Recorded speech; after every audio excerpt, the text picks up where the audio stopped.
petite astuce rapide concernant l'édition des boutons. Pour le bien de l'exemple, je vais vous montrer ça dans la page des émotions. Donc, on se rappelle, je suis en mode éditeur actuellement, édition. Alors, pour me rendre à ma page des émotions, je vais utiliser mon gestionnaire de page et je vais aller sélectionner ma page émotions.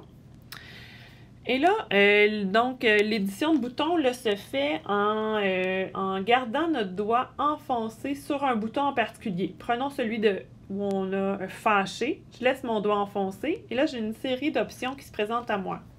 Pour effacer complètement mon bouton, je vais aller sélectionner Delete. Et là, on me demande une confirmation parce que la suppression va être permanente. Alors, pour le bien de l'essai, je vais dire Cancel, mais si je voulais l'effacer, je ferais Delete. De nouveau, pour vous montrer les options, je laisse mon doigt enfoncé sur mon bouton. Si j'utilise la fonctionnalité Swap, ça va me permettre de déplacer mon bouton.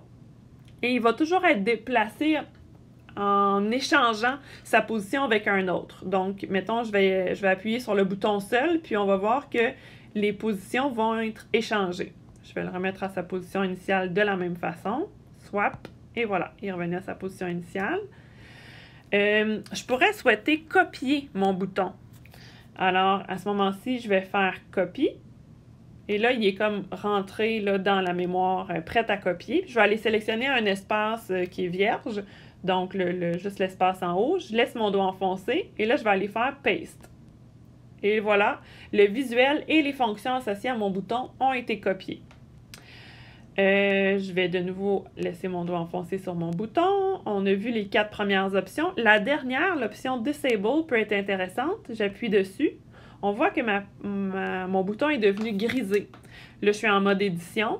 Il est grisé. Ça va me permettre, dans le fond, de ne pas effacer son contenu, mais de ne pas le mettre à disponibilité lorsque je suis en mode utilisateur. Fait que pour vous montrer à quoi ça peut ressembler, je vais appuyer sur le bouton de l'accueil. Je vais aller me mettre en mode utilisateur. Je vais faire Jump to, je retourne à ma page des émotions et on voit que l'espace que j'avais fait Disable est rendu vierge. Là, il est non accessible pour mon jeune.